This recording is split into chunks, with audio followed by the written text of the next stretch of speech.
Here from Africa. But then, stuff that's part of the diaspora, so like, I was born in Wisconsin.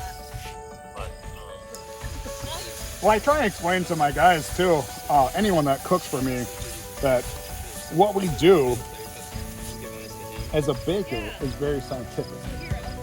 As a chef, as a cooking savory dishes, sweet dishes, but cooking on an open fire, cooking on a stovetop, it's more about being a magician. You're just literally in the moment changing things, and you can do that, like in the middle of this, I could go from being a savory dish, throw some honey in here and make it a nice sweet dish, and that's a great thing about cooking, is being that ability to do whatever you want. A solution for all the stuff that I throw in. Wait, this is the celosia, right? Celosia wrapped with collard greens just to like hold it all together. Mm-hmm. See all that? Mm-hmm. It's gonna go right in our pot. We're using a heavy-duty bag that makes it so it doesn't stick, and really this is all it is. So I took the mesa and I mixed it masa. I'm so Wisconsin. Amos, masa, mesa. Oh my gosh. Oh yeah. Oh yeah. So it's like, in a roundabout way, I learned how to be proud of my food more, soul food and stuff, and like African food from Native Americans pride in their food. Because I was like, you know what? I've been trying to be like, a sushi chef and all this stuff. It's not like I was trying to be, I was, but my thing was like, I never felt that attached to it and stuff. But now, and then I was like, well, if I want to be real, I got to start growing some stuff.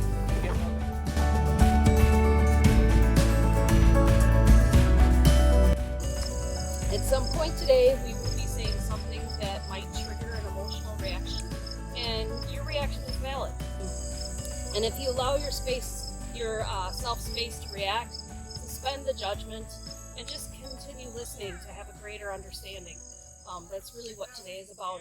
What kind of bloodlines of European do you have? Irish, German, Norwegian. Nice, you share some blood. Nice. Yeah, I'm very so my genealogy, I'm like less than 2% native, so I don't really claim native. I'm more African and European. Bloodlines. So like when I did my genome test, the company I went through, they said that more than likely, because of my grandfather's, our bloodline on my mother's side, Algonquin and Blackfoot were all on the East Coast, up into Canada. Yeah. He said more than likely you got that blood from Vikings. Cherokee, Chiricahua, Blackfoot, Algonquin. Technically, the Chiricahua is Apache. It's just a subgroup of the Apache and then Aztec and Mayan. So, and then normally, when you introduce yourself in just very basic terms, what do you? I just tell people I'm Mexican. I do. Yeah. Here in America, like in Mexico, my physical look, my physical size, my physical shape, my lack of hair on the top of my head, automatically they know and understand that I'm not Mexican. I'm not Spaniard, Mayan, Spaniard, Aztec. I don't have that bloodline. I'm not a little. What happened is I voiced an opinion, and a chef that I respect said, "Well, you have white privilege," and I took a lot of offense to that because I didn't come from much, and I worked really hard for what I have. I don't take it for granted what I have. So but because he was someone that I respected, I kind of started like, what is white privilege? I didn't know what white privilege was. And I've come to understand it's not discrediting the hard work that I've put into my life. It really is looking at how some of the things that we take for granted. I can walk down the street and not have an issue with someone watching me. One of my coworkers was pulled over for speeding. His experience with the cops was very different from my experience being pulled over when speeding. It's very different. I mean, it's black and white how different it is. So I want to get back to the way we really connected this past year is Madison College was putting on speakers to come in, and Michael Twitty came in, and Michael Twitty wrote a cookbook called The Cooking Gene. And he really went through testing his genealogy and then going back and exploring that area of the country where his genealogy came from. Yusuf was able to travel it with him on one of those trips. So first, let's get into how do you define you? I define myself as black just because, even though I'm roughly 50% white, I don't get typically, I don't receive any benefit of white privilege. So I've always just identified as black. And I love my European heritage as well. So, I do identify with those, my German, Irish, Norwegian roots. But more so just my day-to-day experience as a person of color. So, yeah, that's the way I identify. Meeting Mike Switty, getting to talk with him. We raised some money to get him to come to Madison and do a talk. And then he suggested going to Africa, after taking a genealogy test. And so, from my test, I found out I was from the region Nigeria, Togo, Benin, West Africa. And then they had a trip coming up. So I, with Devin Hamilton and Candy Flowers, we formed trade routes. We started doing pop-ups at Badger Rock, and we raised money over the course of a year, basically at $10 a plate, to go to Africa with Michael on a culinary genealogy tour. So we got to go to the kingdoms where our genetics are from, and meet the people and get welcomed in the kingdom, and then also get to learn about the cuisine. I love the video of you guys. What is that when you guys were pounding with the long stick? Fufu. We were making fufu, yeah. Yeah, that's so cool. I mean, how cool is that to go back and visit a country that your genealogy is from, and really see how they're still making the food. Yep. And how familiar it was. And then, it was the first time in my life, where I feel like it was probably the first time in my life I went for a couple days without seeing a white person. But I was also not perceived as a black person. I was kind of perceived as a white person or a foreigner. And then Michael would correct people and be like, "No, this is your brother," And then we got into just extended family essentially. But so it was kind of it was good to see those two sides of the coin where I've always been perceived as black here, but there I wasn't black, and I was But it's that's a construct. Race is a relatively new construct of the last few hundred years, and it's really serves the purpose of certain people more than it does others. So 500 years ago, roughly, and this has a lot to do with the transatlantic slave trade, and that's where black and white really comes from.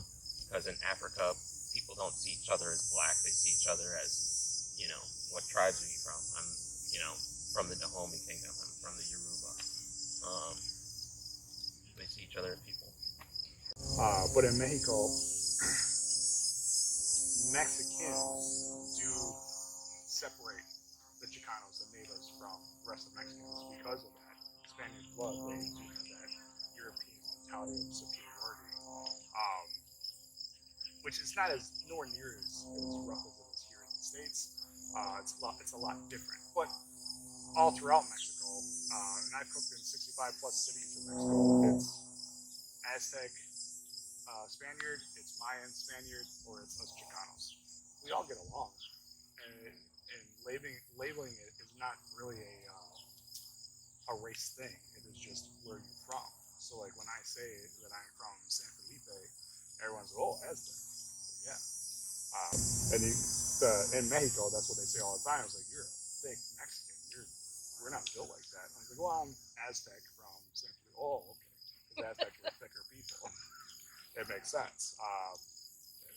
I don't know. I love cooking all over Mexico, and I love learning all the different cultures because it's vast. There's so many different people, so many different. Here in America, most people just see Mexico as it's just a country full of Mexicans. Well, and they don't realize, because it's just like North America, what you see in, what we see in Wisconsin is not what they cook in Louisiana. Exactly. So why would it be any different in any other country? In any other country where there's such a large landmass? Exactly. There really are sections of and culture. The way we cook our foods in the Yucatan versus the way we cook our foods in Baja are completely different. The culture set's completely different. The housing's completely different. The temperatures and the climate's completely different. In Baja, minus the deserts and the mountains, we grow all year round. We're growing chilies, we're growing produce, we're growing fruit all year round. The fishing down there is phenomenal. And you get to the Yucatan and they have actual seasons, and it makes things more difficult, and it changes your culinary output. You know, the way the food is made has changed because you can't have that freshness all the time. Same with the northeast deserts of Mexico, where here in America we get a sample of that as Tex-Mex, Tejano-style Mexican food. Here in the Midwest, very predominant because of the Tejano train from all the migrant workers coming from Tejas. The food's very good, but unfortunately here in the Midwest, it has done this thing with Americans that this is what Mexican food is.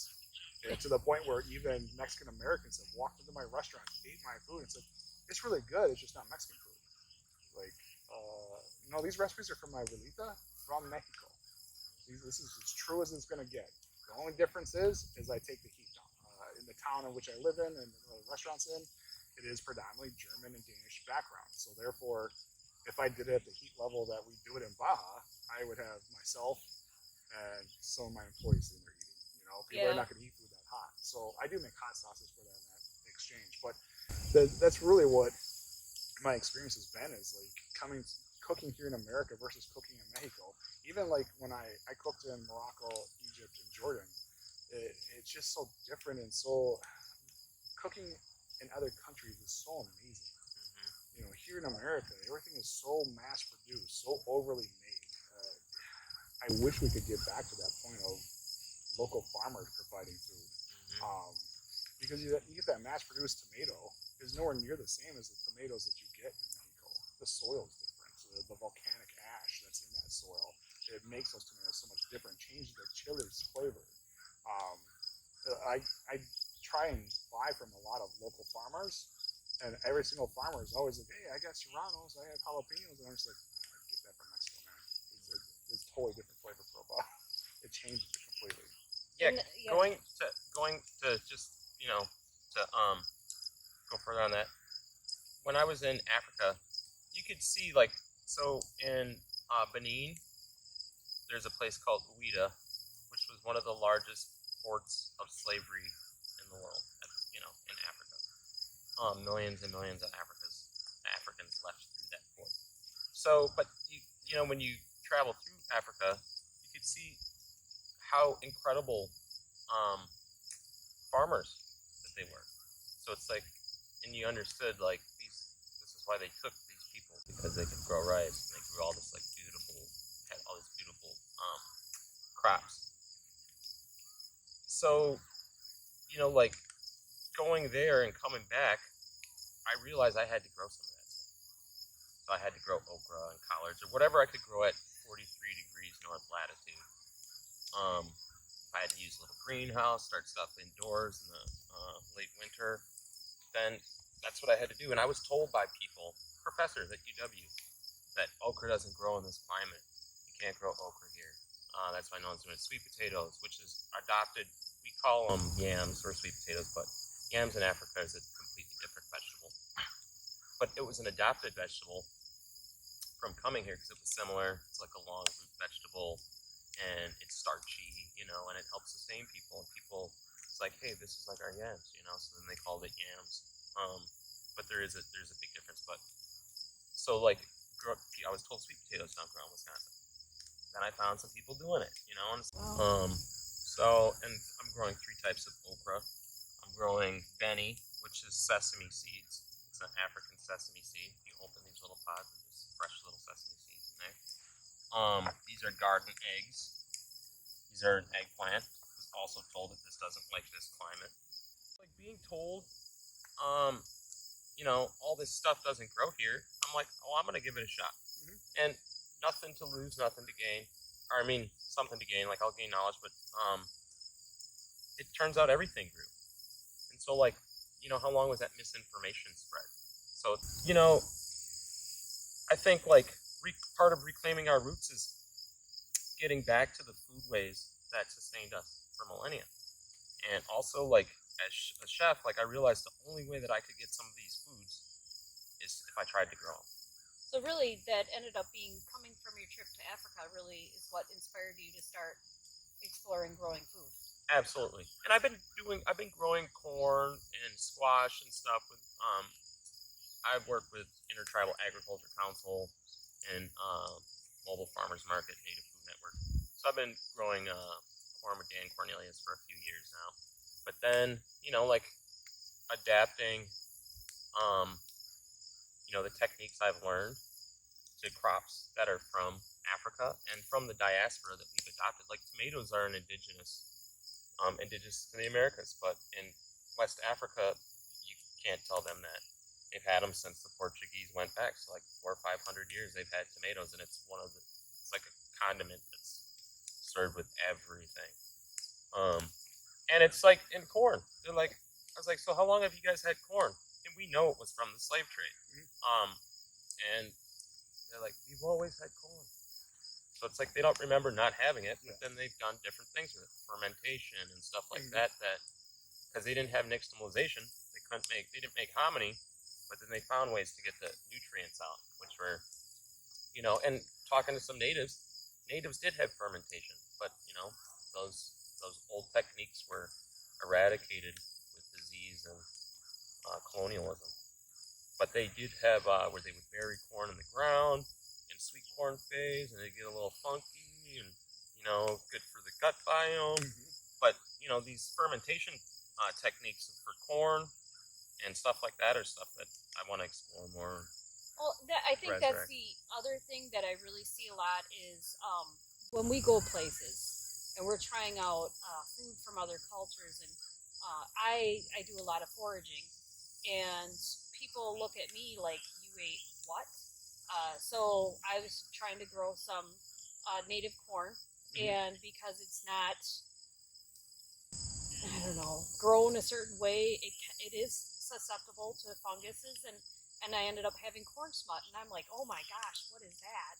Quick Googled it, and it turns out it's delicious. It's delicious, and so I was able to save some and have that here today. So it's one of those things where there's what some people think is absolutely ugly. Remember, they used to think tomatoes were poisonous, and only the poor people ate it out of necessity, and then they found out they're tasty.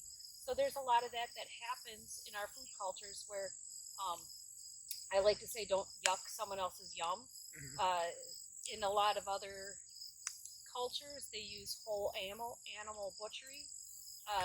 In America, it seems like they think chickens only have breasts. There's a lot of other parts to a bird that are very tasty. That's one of my bigger pet peeves. Cooking Latin food, Mexican food here in the Midwest. You can get away with it more Arizona, California, parts of Tejas, New Mexico. But here in the Midwest, if I did proper barbacoa, which is beef cheeks, people freak out about it. If I did proper carnitas, carnitas, like for me, a true carnitas is where you smoke and steam a pig's head. And when you're done, that meat's done, all you're doing is pulling the bones and what cartilage you don't want to eat out. Everything else is mashed together. You put chicken fat, duck fat into it, and you make a proper carnitas out of it. So here in America, here in the Midwest, it's typically pork shoulder, pork. Yeah. If I did actual true pig's head carnitas, no one would order it. People get freaked out about it. Like same with tongue, tripe.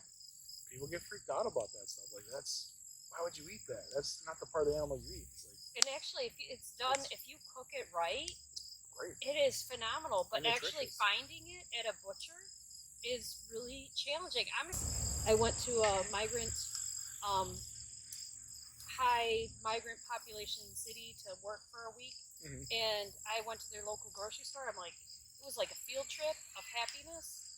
All the food that I could buy, I sit in there. I'm like, I'll be back, and everybody turns because you're the only white person in there. And that's okay. That's when we go to restaurants and we are the only white family in there, we know we're in the right place. And that's really strange to say, but it's true. It is true. As far as it being strange to say, I wouldn't say it's strange. I would say it's very typical of America. Yeah. And I don't want to sound anti-American. I love America. My grandfather fought for this country. my uncles fought for this country. I'm very proud to be American. But in the cultural sense of our foods here, Americans like to eat foods the American way. So I could take you guys all right now and jump on a plane, fly to London, take you to a Mexican restaurant there that is separated by a gigantic ocean 10,000 nautical miles away from Mexico, and it tastes as authentic as being in Mexico. But here in America, Mexican food needs to be Americanized. Indian food needs to be Americanized. Chinese food. Chinese food needs to be American. Italian. There's a huge Italian base here in America. Italian Americans who love their Italian American food, but then you take them to Italy and they're like, oh, this is gross. This is not like Italian food. We're in Italy. This is where it came from. So that drives me nuts. Like, I cannot stand it. I wish all my travels in every other country, they don't localize the food. It is you're bringing this Mexican food, Brazilian food, Moroccan food to London, to France, to Norway, and it's true to what it is. It's made exactly the way it's supposed to be made. But here in America, because that's the way our culture is, it has to be Americanized. And not being a white American, I don't fully understand it. I am a white American, and I don't fully understand it. Yeah. But it's frustrating at best. But this is where I'm from, so I just adapt to my food to the best I can. With my Mexican restaurant, all I've done is change the heat level. The flavors are exactly the same. I just reduced the heat. And should I complain about something like that? No. As a businessman, regardless of what I'm cooking, I have to cook to my community. Yeah. So wherever you are at, you have to adjust that. So we're in the pleasure business. Yeah. Exactly. We're in the service industry. We're here to serve you. And like for me, like as a black chef, I find that there's chefs in Madison, I'm not going to name any names, that if they make chicken and waffles, they can sell it for $22. And you're getting half a waffle and a piece of chicken. And I'll make chicken and waffles just as good or better, you know. I think it's better just because I've been doing it for a long time. But then I sell mine for $10 and you're getting a whole waffle, you know. But it's like I'm expected, you know, because when, you know, if a white chef does it, it's Southern cuisine. But then if I do it soul food, it's got to be cheaper, even if I grew all the ingredients organically myself. It's a very true statement, and it's a very unfortunate situation. I've had the privilege and pleasure of working for a chef in Mexico City who, at age 18, moved to Europe, France specifically, and he worked his way up, lied his way into a kitchen, worked his way up into the culinary world, became a chef, cooking at fine dining establishments throughout Europe, and was so tired of cooking over there, so tired of not being able to cook his own food, he started telling all these other chefs, like, I'm going back to Mexico and I'm going to cook fine dining Mexican food, and they all laughed. Well, Mexican food's not fine dining. It's poor people's food, it's peasant food, it's tacos and enchiladas. It's like, well, we make more than that, first off. Yeah. We're not just making tacos and enchiladas. Secondly, we have a great fine dining cuisine because of chefs like Enrique. And learning from him was such a pleasure, but it was such a slap in the face to see that people look at our food as less than. And it's a very true thing in a true situation in our culinary world. Is people come to my restaurant and go, "What do you mean I got to pay $14.99 for a set of tacos? I can get this off the taco truck for $2." Well, yeah, but that's not quality food. It's not fine dining. It's not a higher level, refined level of food. I mean, you come into my restaurant, you're gonna get wowed by my rice. You're gonna get wowed by my beans. You're gonna get wowed by the meat itself. Everything takes time and love into my food. Nothing but time and love. But white Americans, get agitated that they have to pay more for that taco than what they get off a taco truck. Yep. But if Rick Bayless is selling it, you know, it's all kinds of money. Yeah. Yeah. $20, no problem. Yep, 22. You know, easy. Yeah. So that's frustrating for me, and part of it is the town I'm in. It's a small town. People are not going to pay that higher dollar point, and I understand that. But at the same time, $13, $14 for a set of barbacoa taco set that you're getting 4 ounces of rice, 4 ounces of beans. You're getting in each taco set, you're getting 4 to 6 ounces of meat plus whatever topping on it. Yeah. That's a full meal. And your ingredients aren't bottom shelf ingredients. No. They are. Yes, locally sourced, butchered by myself, aged by myself, cooked, slow cooked by myself. All those chilies that go into it. This is all stuff I have to import from Mexico to get it correct and proper. Yeah. And people are complaining that, oh, it's $14. Like, okay, well then go to Taco Bell. Like, I'm not trying to be a jerk about it, but and again, going back to this whole, we're talking about the systemic racism in our culinary world. I've had little people sit at my restaurant and eat my food and go, "I was good, but I was expecting more like Taco Bell. I was looking more for Taco Bell." And being a professional, I'm sorry that I did not meet your expectations, and just shake your hand and walk away, because I'm not going to sit there and argue with them like, well, then go eat that swill. Yeah. You know, you want to eat garbage, go eat garbage. But it is an unfortunate reality in our world. Like, I don't ever get complaints about price points at Butcher and Barrel because, well, it's a fine dining American restaurant. So because of that, they just assume there's a white chef back there running the show. That's one of the biggest upsets for me, coming from being a therapist and making the money I was making to even at the chef level now, I'm not making anywhere near what I was making as a therapist. It's a different set of skills, obviously. But still, it's embarrassing that, just specifically last night, we had a terrible Saturday night. Everything going on, us being that close to Kenosha, it really killed our week this week. So money-wise, we didn't make a ton of money last night, but I had one of the bartenders, because I'm trying to cut costs as much as I possibly can. I'm cutting servers, and I've asked my bartender to both bartend and serve a couple of the surrounding tables so we can cut some of that labor cost. And this kid tells me, he's like, "Oh man, I should come become a server. I made $120 in tips in just that 2 hours that you had me serve." And I'm sitting there thinking to myself, like, $120 is what he's taking home in his cash in his pocket. And I've been here since 7 o'clock this morning, here till 10 o'clock tonight, and I made maybe $120 is what I get paid as my salary. Yeah. Like, I appreciate like fine dining. Depends on the events that I'm doing, because I do mostly pop-ups and stuff like that.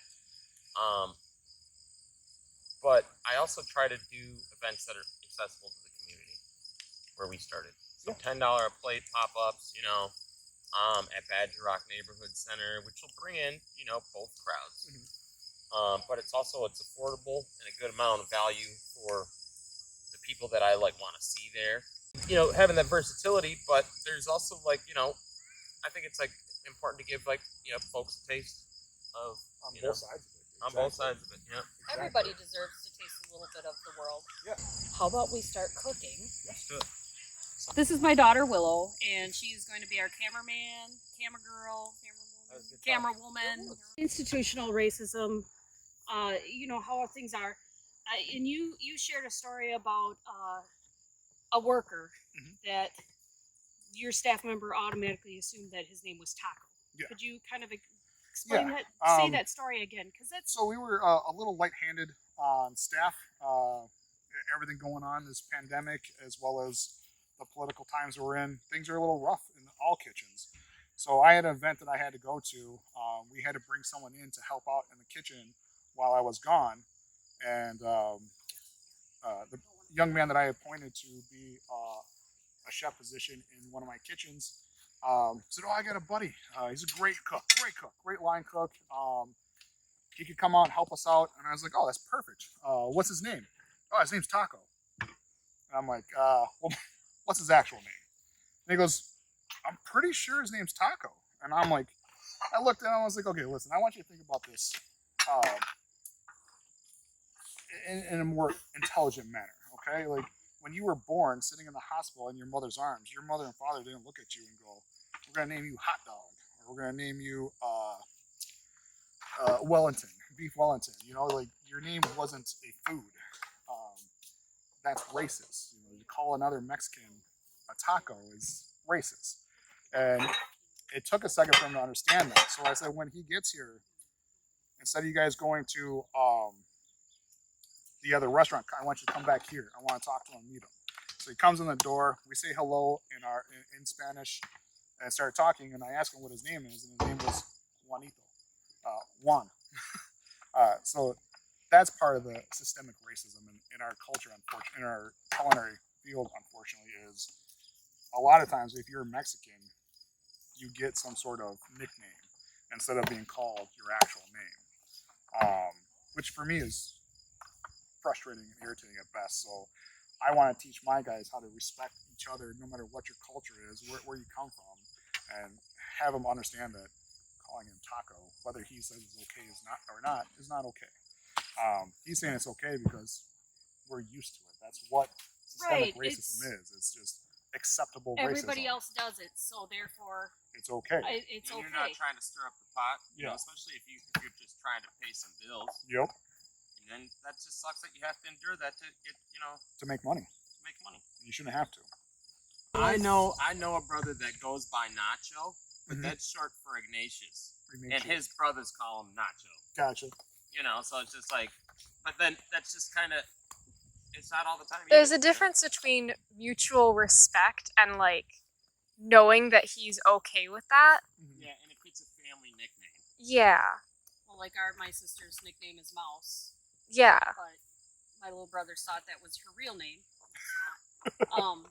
But like for me in the kitchen that I worked at, I had a coworker that kept on calling the other chef that worked in the district Chinese, and I finally had to ask him, saying this the wrong way, but what are you? And he's Tibetan, and if you understand anything about Tibetan culture, you know, calling him Chinese is Very insulting. very insulting. And so just taking the time to say, hey, I don't know how to ask you this, but what are you? I know my dad, he's like, the burgers that we eat at restaurants versus the burgers we make at home taste so different because my mom grinds her own meat and adds seasoning to the meat already. It makes such a huge difference. Oh, And yeah. that's such a lost art. Mm-hmm. Cooking is such a lost art in this country, unfortunately. Yeah. There's so many different restaurants these days, and I probably shouldn't be saying this because it would affect my business as a restaurant, as a cook, as a chef. But the truth is, most people don't know how to cook these days. And therefore, they just eat what is available, which is restaurants. And they just become accepting of the way food is. And for me, when I walk into a restaurant and it says, if it's an ethnic restaurant and it says authentic and it's Americanized, I don't want to eat there then. I'm very upset and irritated. Why am I paying for authentic food that's Americanized? But the same is you walk into an American restaurant and they say they have Angus burger beef, right? So the burger is supposed to be Angus. And I take a bite of it. One, I taste the freezer burn. Two, it's nowhere near Angus. It's definitely just regular beef, regular cat. It's not an elevated level of beef. So that's frustrating. But that's because, unfortunately, not enough people know how to cook these days. And don't understand the difference between good food and mass-produced garbage food. We have a bunch of different types of okra. Yeah. These are some little garden eggplants. Beautiful little purple peppers. Yeah. Little baby okras. And these guys we're gonna stuff with some cheese and sausage and wrap them with bacon and grill it. That sounds good. Yeah. So. I just love garden fresh vegetables. Yeah, I picked all this stuff today, literally. Wow. So like everything up front with the potatoes and the beets and all that stuff are picked from today. Mm-hmm. Garden food is so good. Yes. Like all the stuff back there and all the stuff over there. Yep. And it's like all the tomatoes we get from the store are like so different from the tomatoes we have here. All the tomatoes that are in that box I just picked like before I came up here, and Wow. they all taste different. So. Yeah. Because I am a forager, this is acorns. You can make flour out of acorns. It's a labor-intensive process. It oxidized, but I'm gonna make some corn cakes. So this is the cornbread. We're gonna go in with it. Special cast iron Yep. cornbread-esque pan. Got some bacon rendering down. We'll use the bacon for whatever we want. Okay, so Crisp it what up. is this stirring device called? Bacon is good. This is That an is African not cooking normal. paddle. Oh, I thought I that got was just this a in, big spoon. Benin, West Africa. And this is just a traditional, like, you see buckets of them at the market. And it was like So it's a 50 cooking cents. paddle. Cooking paddle. So, but it's shaped like an airplane wing. So it's kind of like got a weird aerodynamics to it. And it's like great for like stirring stews. See, this is just right. This is right at that point where I don't want my lardons overcooked, and these are gonna crisp up real swell. Oh yeah. We're right at the precipice of perfect little bacon. Precipice of perfect bacon. I think we were at a restaurant once for like a fish fry, and they had scallops on the menu. Oh, nice. And it wasn't like a high level restaurant. Okay. So I was like, oh, I mean, they won't be amazing scallops, but they'll be decent. Right. And as I was trying them, I was like, these don't taste like scallops, like at all. And my mom explained to me that the difference is that the restaurants that I've been going to and getting scallops at, they package them, and like it was the difference between frozen and like packaged and like sealed. Yeah. And it's like, I really hate her now because now I know that I can taste the difference between. Nicole's the same way. Since she and I Sucks. started our relationship, she was used to eating the mass-produced, I don't want to say garbage, but mass-produced food in general, right? And then her eating my food, coming to the restaurants I cook at, and starting to learn and understand these foods. Now she can't go out to eat with her friends or family because she's as picky as I am now. And she's like, "Oh, I can taste it. It's frozen. It's not fresh." And her family and friends are like, "No, this is good food." But now she knows the difference between good food and bad food, and so it makes life a little more difficult. So that You need a freaking it's called a nixtamatic. is what's that? It's like these two stone wheels and what you turn hominy into masa with. Yeah. It's called a nixtamatic, so it's like these it's a grinder. It's a freaking, but they don't sell them in the United States. No, because that's how you get that fine. And then that's why I mixed some of the store-bought masa in with this because it was too gritty. My grandmother had one. It was a stone bowl about this big, and the centerpiece came up, and there was another piece of stone that went on top of it. That had an arm connected to a wheel, and on that wheel had a handle, and she just rotated it around. Right. And it ground up whatever she put in there. So this, 2 days ago, was this corn. And that's what I put with the kale, so the lime water. That expands it. You boil that for some time with it, and then you have to let it rest overnight. And then you, the next day you have to wash it with your hands, and it takes off some of the purple, but not all of it. And that's what makes it so that you can get the nutrition out of the corn. Unlocks, it adds B vitamin, and then it helps to because you'll use something like hardwood ash or cal, which is an alkaline, to so that you can make a solution that will break down the corn in a way that your body can use it better, utilize it. And it also dehulls the corn, so it removes that outer shell that's indigestible. And that's, when corn corn feeds like 2/3 of the world essentially now. Every country pretty much has their own sort of cornbread. But what didn't spread with corn was the knowledge of nixtamalization. So when people got corn, they would end up with pellagra if they subsisted on that too heavily. Take the masa and I mixed it with a little bit of water, a little bit of salt, make it like a Play-Doh, and this is all that you have to do and if you don't go through the process, I know. Good, yes. All you have to do is you can buy a bag ready to go, and you can do this at home pretty fast and easy. This is No, a I proper just my put it car. on the camera. Yeah, it's right here. Here. It's fresh masa. It's mixed with Oh, mesquite flour no, now. I got So good. Wow. no, the actual That's impressive. No idea what I was gonna do before I got here. These are pork I was like, steaks I went. that I got from a local farmer, broke down by myself. We have fresh cotija from Mexico. But it's The J cotija. in Spanish, in Mexican Spanish, and in Portuguese as well. The J is an H. Yeah. So it's cotija. There's potatoes and beets. My favorite things about being in Wisconsin is And it's cheap. the level of cheeses, the different levels of Cheese is cheeses. taken Well, very yeah.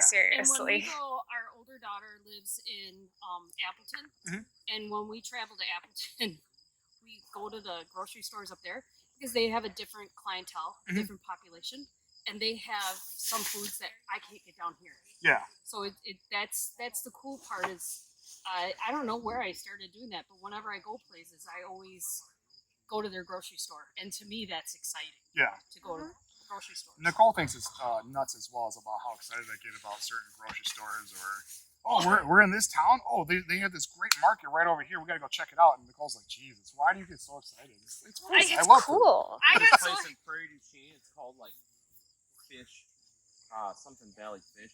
Yes. Have you been there? Yes. Isn't it amazing? It is. Absolutely. He's like, look, we just got this 20-pound catfish out of the river that we smoked today, and it's like just glistening and still steaming coming out of the smoker. I'm like, I'll take a pound. I'll take a All right, so we have the pork steaks. it's not I'm doing a appetizing, elote it's here. brownish. Yeah. This has got this is I local like pound sweet cake. corn that I Mhm. steamed and then cut off the cob. I need I a container toss it to in a little cumin, a little use chipotle, for breading. and a little ancho. You probably, you I can use love little ancho pulses, chilies, ground, fresh. or how- Just how much it's brine perfect. is it? So in the elote will be some grilled onions, the elote, some cotija cheese, as well as a fresh in-house made aioli. This is a cheap chipotle aioli. It's very good. And then with the rice, the arrozo, I'm actually gonna do what I learned in Mexico City. Is I'm gonna cook this rice off in the sense of like a risotto. So it's gonna be very cheese and cream based. Maybe I'll make David help me. Very good. Well, we can, I can- list our fans. Is that just a big block of butter? It's a pound of butter. Is having 1 ounce tabs of butter to cook with. It's about knowing and controlling your portions of what you're cooking. So what have we got going on? Some mesquite flour. And blue cornmeal. Ooh, cornmeal. And I'm going to add a little bit of mesquite flour to the cornmeal. That's going to be a little breading for our okra poppers that we're going to have eventually. Okra poppers.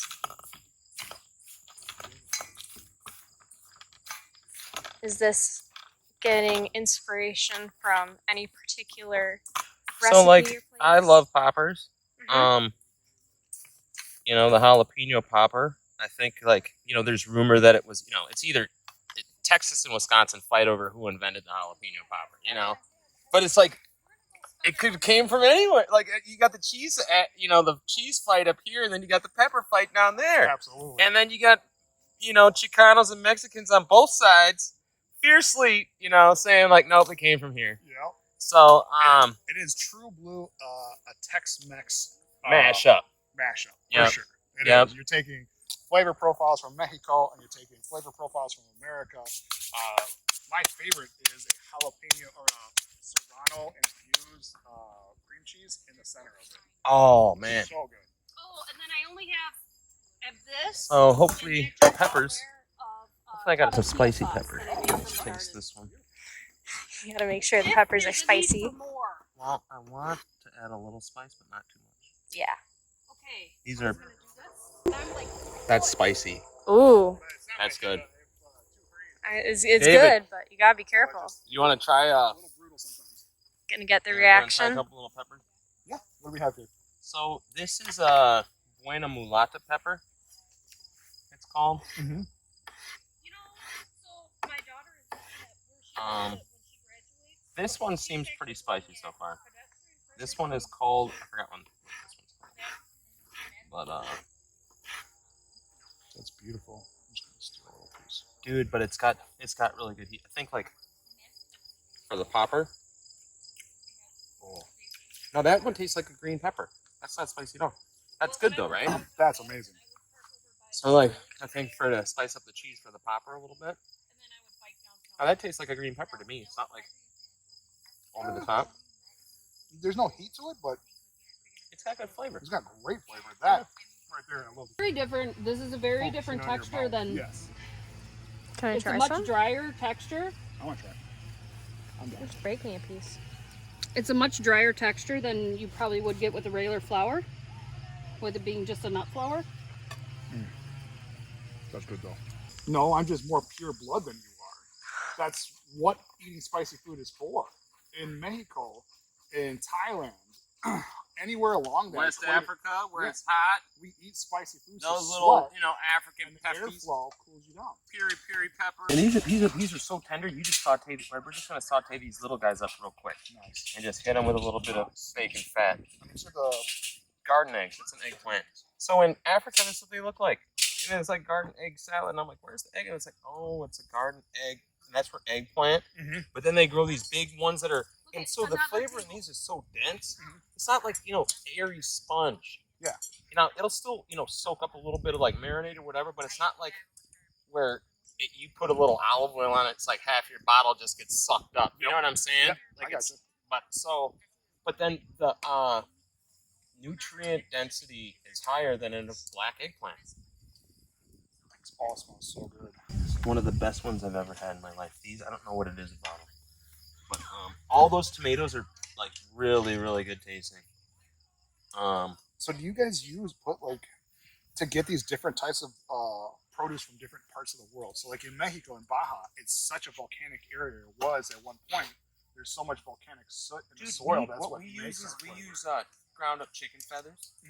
That's our primary. But then we also grow everything in mulch, and then we grow like we do direct planting. So instead of like clearing out, like you know, tearing out all this grass, right? Yeah. And then this is our cover crop. We plant right into this. We mow it down, and then you plant right into it. Yeah. And then you mow it until the plants are like coming up, and it takes a little bit of, but then you don't have to like, you know, that's a very European, no offense, like thing to do is like make it all dirt and then very individual plant specific. You want to grow a variety of plants that help each other out and balance out. That's what Three Sisters is all about. We do an African version of Three Sisters. Watermelon's related to pumpkins, separated by millions of years, but it's related. It's a cucurbit. And then we grow sorghum and then black eyed peas. So like instead of corn, beans, squash, we're growing watermelon, sorghum, and black eyed peas. But then we're also growing corns, beans, and squash. Beautiful. So it's like Six Sisters. Yeah. But it's like that's part of our diaspora. You know, it's like we're not going to get tomatoes out of, you know, and corn out of black. Cornbread, soul food are inextricably linked, or like, you know, inseparable at this point. Yeah. But where did corn come from? That's a conversation. Yeah. To have. Those are great. You want to eat one? Yeah. So this is what Wow. chefs do when they get together. Cook. They just end up like Those are good. These are oozling super over good. Food. Like, ooh, this is fresh, good food. So what we have here is a Chipotle Crema, a proper Mexican crema, Wait, I'm gonna move the hams. and I made that one too big. a This is for the big boys. also a Chipotle aioli. What's going to go in here is, right now I'm putting a little cotija, but my corn and onions are all going to go in here. I'm going to mix in some of these fresh chives. I'm glad I didn't eat much today. And Just that's over in the and a kitchen prep elote area. not on the cob. It's very good, very good. A lot of people here in the Midwest, I should say just in the Midwest, but in general, a lot of people boil their corn and then grill it, or soak it in water and then grill it. Both acceptable, both edible ways of doing it, but to get that color to pop out, as well as to get all the flavors to pop out without losing it during the cooking process, I steam mine.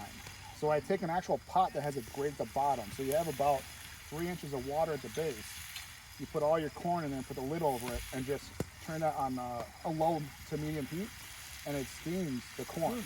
So when I cut it off of the cob, I'm using the back of my blade. I'm just pushing the blade down, and it all just pops right out.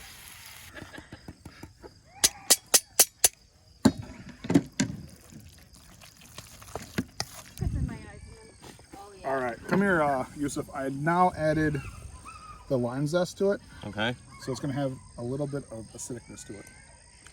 Just a little hint to bring out the chilies. Oh, dude, that's beautiful. I'm gonna start my smoked sweet potatoes next. So what did you all do to the sweet potatoes? There's black beans in here, as well as sweet potatoes. I actually stewed the black beans from dried bean In there was carrots, celery, white onion, Spanish yellow onion, red onion, and then a bunch of different my chiles. And then I actually use beer, cerveza. A lot of Mexican cooking, we use beer when we're stewing stuff, long-term cooking things. Once it's to the point of the bean bursting, I pull it out, cool it off in the refrigerator unit, bring it down. The sweet potatoes I do from raw. So I smoke them only. That's the only thing that's been done to them besides the dice. They're super fresh like that. And then in the cooking process, they'll come out just amazing. Really good. And I'm going to emulsify it with some beer and butter, of course, because I'm Mexican. I love beer and butter. Stuff that I throw in. Wait, this is a celosia, right? Celosia wrapped with collard greens just to like hold it all together. Mm-hmm. See all that? It's gonna go right in our pot.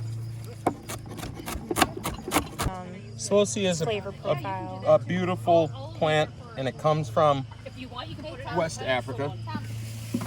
And it's related to amaranth, in the amaranth family. And it is the primary green eaten and grown in Nigeria and Benin and Togo, in those West African countries. And it's very nutritious. It's easily incorporated into salads, stews, sautés. And it's really easy to grow. And it's a perennial. So in America, it's just considered like an ornamental plant because it looks really pretty. It's like one of the prettiest of all flowering vegetable plants, I think. I thought the coolest part of Michael Twitty being there and then you being there is that one of the culinary students was from Togo. Yes. That was a small world moment. And yeah, I showed her pictures of stuff that I didn't understand because of the translation or like the language barrier. And then it's just like a lot of information coming at you at once. Mm-hmm. And then she would see the pictures and she was just like, oh, that's such and such, you know, like she knew what everything was. So that was dope. That was the coolest thing is you never know when you're gonna run into someone. And you know, here's like an example of like, you know, she could have a restaurant serving her own food, but you know, I think it's worthwhile in a culinary pursuit to learn the other techniques. That's why I worked my way up through kitchens. I worked at Miramoto off and on for like 10 years. I worked at New Orleans Takeout for like 19 years, part-time. 19 years? Yeah. And then I worked... Yusuf, how old are you? I'm 40. I'm going to be 43 this year. He's deceptively old. I always think of him as a Getting young the double man, take. and he is like not far off from me. Well, I'm 41. I thought you were like one of these 26-year-old crap. The Native American culture, their food culture, as well as Mexican food culture, we have so much pride in it. Well, and the only thing that separates it is a border. Yeah. So Rio Grande is a man-made border where there's tons of archaeological, historical proof of all the interaction from, you know, there's stuff, there was, you know, in Aztlan, they had pearls from the Gulf of Mexico. Yeah. That came up the Mississippi. But there was all this trade through Mexico all the way up here. So like they had all this and then that all got cut off. So those foodways got, I hate when people say lost because it's like we just dropped them out of our pocket. No, we were forcibly removed from our lands. Exactly. And they were stolen. Yep. You know, that's the same as... We have an Aztec story of 4 Aztecs. They built what you would deem as a canoe, big enough for the 4 of them, and they paddled up the coast all the way up to Alaska, where they met Inuits and traded some of their corn, some of the foods they brought with them, for some of what they ate locally. Yeah, and that's just such a great thing. And you know what happened? They had a whole, like, you know, there's obsidian here in Wisconsin. And then there's some in Michigan. That only comes from Yellowstone. So people had leisure time. People went on vacations and visited places and brought back cool stuff.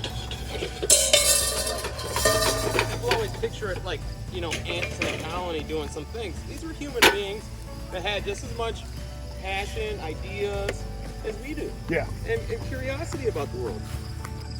No? We were nomadic people. I mean, even the Aztec and Mayan empires, they stretched from Mexico up to the United States, down into Central America, where they met up with the Incas. Yeah. It was a huge population of people. It's also one of the biggest things that like frustrates me about what is taught in America as far as American history. The history they teach is from when we were founded as Americans. This became a country of America. Where they found us.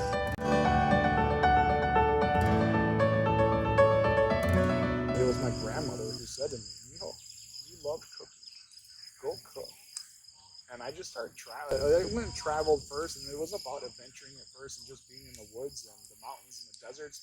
But that turned into me going into these restaurants and eating their food and going, "Man, that's amazing. I want to learn how to make that." Just walk back there, not even knowing the culinary world, just knowing that I knew how to cook what Grandma taught me how to cook, and walking in there and saying, "I'd love to be able to cook for you for a couple nights and just learn this one specific dish. I want to master this one dish." And then, you know, in our world, free labor is free labor. You're not going to say that. Yeah, come on in. Come on in. You're more than welcome. But my grandmother, her specificness, like when we did family meals, it's a very big popular thing in both our culture as well as Spaniard, Portuguese, Italian, Greek, is the family setting, right? Mm-hmm. You sit down at a big table, you got the whole family there, and there's pots, pans, bowls, whatever, that you have all this food in there, everyone scoops out of together. Yeah. My grandma was not like that. She's like, "That's gross, that is for dirty people, we don't share food. We will cook all of it here in the kitchen, we will plate it all in the kitchen, we'll bring it all out at the same time." Just like you would in a restaurant. She never worked in a restaurant. This is just the way she was. But she really, without me even knowing it, gave me this bug, this disease, this sickness in my head. I'm very particular the way I do my food. I'm very particular the way we plate things. I'm very particular on how things are set up and made. And as a kid, I just thought my grandma was being difficult. Just being my grandma. And looking back at it now, looking at all the skill sets that she taught me and the way we do things, she taught me the true way of the Baja way of cooking. You know, it's very specific, very unique. And that drove me. And now that I'm at the level that I am as a chef and have the opportunities that I have, I want to share it. I want to share it with the world. I want everyone to know her food. You know, she did amazing things with food. I just want to share it. Yeah, my grandma, her name is Evelyn O'Kelly. She was 98 years old when she passed. She lived like a long life.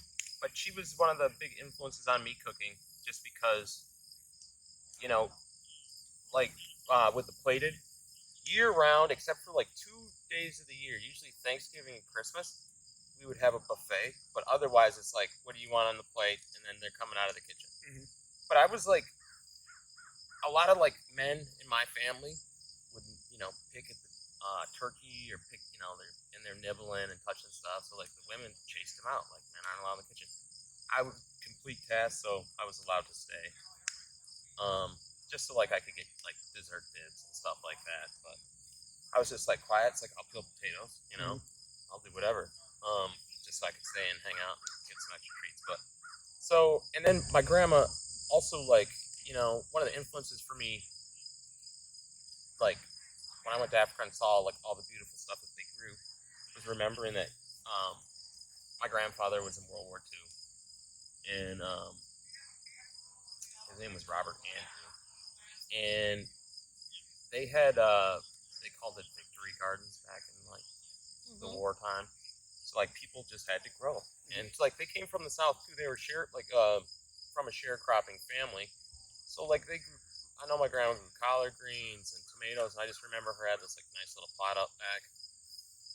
And then like nobody really picked that up after her. Like my aunts and my cousins definitely don't garden or farm or anything like that. But I just remember like some of the best tomatoes I've ever tasted came out of that garden back in the day. So spending time with her in the kitchen and having those experiences really shaped, you know, the pride I take in cooking traditional foods now. But there was a long time that I tried to get away from that, just because, you know, the way I saw, like, you know, who was successful on TV and on the Food Network, you know, were certain types of cooks that had these skill sets that were like European or colonial, like really colonized, the brigade system. I came up through the Yep. brigade system. It's very, patriarchal and colonial. And it's like how a plantation is run in a sense, and that's what a lot of, modern business practices unfortunately are based on how plantations are. It's been like getting back to being, like I always figured like soul food was dumbed down or just, and soul food encompasses so much stuff because all throughout the Americas there was slavery. So on the coast of all countries from Brazil, the Caribbean, Mexico, there's influences of the transatlantic slave trade. And so what soul food really is it encompasses, all your heritage foods, Mexican soul food, you know what I mean? You have mole and you have, like all the traditional dishes. Creole sauce is kind of, tomatoes went over to Africa and then they started making spicy tomato-based sauce. That's where sauce Creole came from. Gumbo, okra, that's adopted. It's like a New Orleans classic. Gumbo is the African and French word for okra. So it's just. It was one of my favorite things of cooking in South America was cooking in Brazil. And here in America, most people just assume that Brazilian food, well, unfortunately, true thing is most people in America do think, I shouldn't say most, but a high percentage of Americans think that once you're south of the American border, it's Mexican food. That Mexican food is the same thing as Puerto Rican food, the same thing as Cuban food, the same thing as anything from Central America, the same thing as South America. And it's not true. Puerto Rican food is not spicy. Cuban food is not spicy. And Guatemalan food, not spicy. Inca warriors, because they have now their immune system is caught up and they're not getting sick and dying and they're able to fight and go to war with these Europeans. So the Portuguese came in and said to the Spaniards, you're not going to beat these people. Befriend these people. Become a part of this culture here. And that's what the Portuguese did. Unfortunately, the Portuguese did bring in black slaves. That was the time period of what was going on. So they were bringing African slaves. But that really shaped their culinary culture there. And that's what a lot of people don't know about Brazil, is their food is very, very heavy based on African produce, African food, and African cultures. Thank you for watching.